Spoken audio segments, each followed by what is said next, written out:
Assalamualaikum warahmatullahi wabarakatuh. Berjumpa kembali bersama saya Dian Burlian di channel Literatur Hukum, channel referensi hukum bagi masyarakat Indonesia. Baiklah sahabat literatur hukum sekalian, dalam kesempatan kali ini kita akan membahas tentang hak tersangka untuk mendapatkan penasihat hukum. Namun sebelum kita lanjut pembahasan video berikut ini, ada baiknya sahabat literatur hukum sekalian like, comment, and share video berikut ini. Baiklah sahabat literatur hukum sekalian, berdasarkan KUHP, Kitab Undang-Undang Hukum Acara Pidana atau yang lazim disebut dengan KUHAP, pasal 54 telah menyatakan bahwa tersangka untuk pembelaan hak-hak tersangka wajib didampingi oleh penasihat hukum. Dalam hal ini penasihat hukum tersebut tentulah advokat. Nah sahabat literatur hukum sekalian, banyak di antara kita tidak memahami hal-hal semacam itu, terutama bagi kita masyarakat kecil di pedesaan atau masyarakat yang awam buta hukum.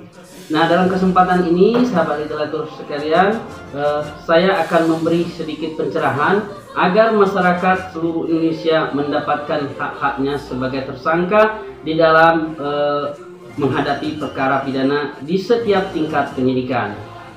Nah bagaimana kalau misalnya kita tidak mampu untuk menghadirkan pengacara secara pribadi, sementara kita dituntut 5 tahun ke atas atau ancaman hukum pidana mati, maka hak tersangka itu sudah ditentukan di dalam pasal 56 KUHP bahwa setiap tersangka yang sudah diancam di atas hukuman mati atau ancaman hukuman di atas 15 tahun atau hukuman minimal 5 tahun penjara berhak didampingi penasihat hukum dalam saat pemeriksaan atau di setiap tingkat pemeriksaan. Jadi saat sahabat literatur hukum tersandung permasalahan hukum pidana, dipanggil di Polsek, Polres ataupun Polda maupun Polri, jadi sebelum dilakukan pemeriksaan biasanya penyidik menanyakan kepada kita sebagai tersangka apakah kita saat pemeriksaan itu didampingi oleh penasihat hukum atau tidak. Nah kadang karena kita merasa kita tidak mempunyai uang atau kita merasa tidak mampu membayar pengacara, maka biasanya kita akan menghadap sendiri. Tapi kalau penyidiknya fair, kadang ada juga penyidik yang taat, mereka mengatakan bahwa ini adalah hak tersangka atau hak bapak untuk didampingi penasihat hukum. Kalau bapak tidak ada penasihat hukum, maka kami dari institusi kepolisian siap membantu bapak untuk memberikan bantuan hukum secara cuma-cuma. Nah biasanya di kepolisian ini sudah ada kerjasama antara LBH atau pengacara, baik kantor hukum atau law firm. Mereka sudah kerjasama apabila nanti ada masyarakat yang membutuhkan pendampingan hukum secara cuma-cuma, maka mereka akan mengontak hal tersebut. Jadi ketika sahabat literatur hukum sekalian misalnya tersandung permasalahan terkait hukum pidana, sedang menghadapi pemeriksaan polisi sebagai tersangka, sebaiknya Anda mengatakan saya harus didampingi pengacara karena itu hak Anda gitu. Jadi ketika Anda mengatakan itu adalah hak Anda dan Anda yang meyakinkan itu, ketika Anda tidak punya uang, maka Anda bisa meminta kepada penyidik untuk menghadirkan penasihat hukum. Apabila penasihat hukum tidak ada, maka Anda berhak untuk tidak menjawab setiap pertanyaan penyidik, karena itu adalah hak Anda yang dijamin oleh undang-undang. Jadi sahabat literatur hukum sekalian, bahwa mendapatkan atau didampingi penasihat hukum saat pemeriksaan perkara pidana di kepolisian atau di kejaksaan atau di semua tingkat penyidikan, Anda berhak mendapatkan bantuan hukum secara cuma-cuma. Jadi sahabat literatur hukum sekalian, bahwa itu adalah hak Anda. Nah jadi misalnya Anda mengatakan di manakah dasar bahwa Anda mempunyai hak untuk mendapatkan bantuan hukum. Nah pasal 56 tadi sudah jelas menyatakan apabila Anda tidak mampu akan ditunjuk oleh negara.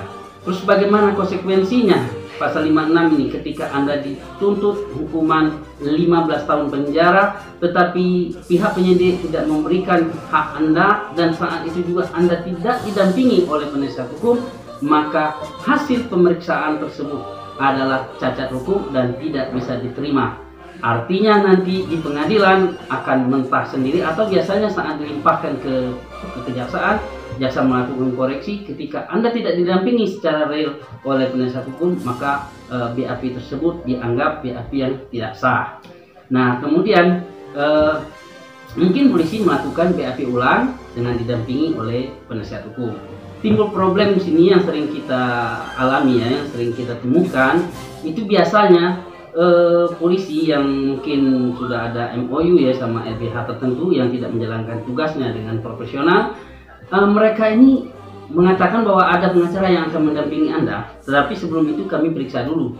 Nah, nanti hasil BAP ini sudah dibuat oleh nama penasihat hukum tersebut, sehingga habis pemeriksaan besoknya atau lusanya si penasihat hukum datang hanya tanda tangan. Nah, ini tidak sah. Jadi saya tegaskan kepada sahabat legal hukum, ketika Anda mendapatkan perlakuan seperti itu, Anda wajib menolak BAP, karena saya tidak mau di BAP sebelum didampingi oleh penasihat hukum.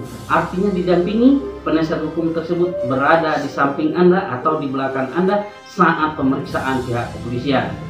Kadang banyak juga penyidik menyatakan bahwa apalah fungsi pengacara saat dilakukan BAP, karena pasif katanya, pengacara tidak bisa menjawab.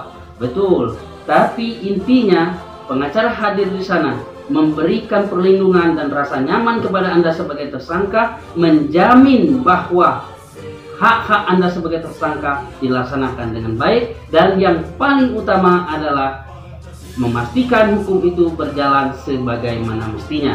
Jadi sahabat literatur hukum sekalian, Anda saat diproses apabila Anda tersandung permasalahan pidana, maka Anda wajib meminta bantuan hukum atau melalui kepolisian tersebut Anda mendapatkan harus dan wajib didampingi oleh penasihat hukum, terutama bagi Anda ancaman di atas 5 tahun.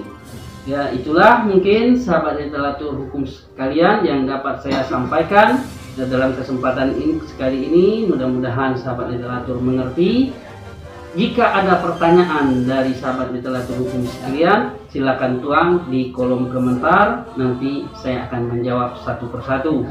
Kalaupun Anda saya tidak bisa menjawab, maka akan kita diskusikan atau saya pecahkan bersama-sama dengan rekan-rekan di kantor saya. Akhir kata, wabillahi taufiq wal hidayah. Wassalamualaikum warahmatullahi wabarakatuh.